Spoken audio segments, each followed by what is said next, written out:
حضرت انس رضی اللہ تعالیٰ عنہ فرماتے ہیں نبی پاک علیہ السلام نے ارشاد فرمایا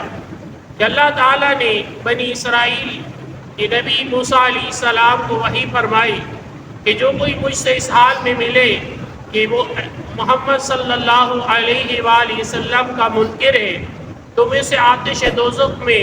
ڈال دوں گا۔ موسیٰ علیہ السلام نے کہا احمد محمد صلی اللہ علیہ وآلہ وسلم کون ہے؟ تو اللہ تبارک و تعالیٰ کا ارشاد ہوا کہ احمد محمد صلی اللہ علیہ وآلہ وسلم وہ ذات گرامی ہے کہ میں اپنے نزدیک اس سے بڑھ کر کسی اور کو فضیلت اور عظمت والا نہیں پیدا کیا، اور وہ زمین اور آسمان کی پیدائش سے قبل اس کا نام اپنے نام کے ساتھ عرش پر لکھا ہوا، اور اس وقت میری تمام مخلوقات پر جنت حرام ہے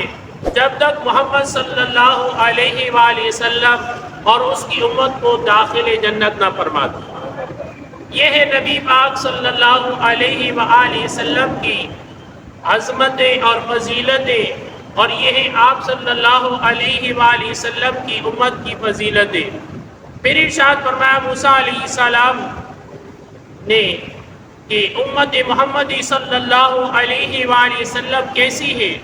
اور ان کی صفتیں کیا ہیں، تو اللہ تعالیٰ نے ارشاد فرمایا ان کا صفات کا ذکر کرتے ہوئے کہ موسیٰ علیہ السلام کہ خدا مجھے اس امت کا نبی بنا دے، تو اللہ تعالیٰ نے ارشاد فرمایا کہ اس امت کا نبی محمد صلی اللہ علیہ وآلہ وسلم ہے۔ پھر عرض کیا موسیٰ علیہ السلام نے پاک پروردگار یہ امت تو تو نے مجھے نہیں عطا کی، تو اے اللہ اس نبی کا مجھے بھی امتی بنا دے۔ تو مسلمانوں ہم بڑے خوش نصیب ہیں کہ امام الانبیاء صلی اللہ علیہ وآلہ وسلم کی امتی ہے، کہ آپ کی امتی ہونے کی خواہش انبیاء علیہ السلام عرض کر رہے ہیں، تو ہمیں کتنے خوش نصیب اور کتنی باری ہم پر ذمہ داری عائد ہوتی ہے۔ تو اس ذمہ داری کو اور اس باری اللہ تعالیٰ نے جو ہمیں آپ علیہ السلام کو امتی بنایا،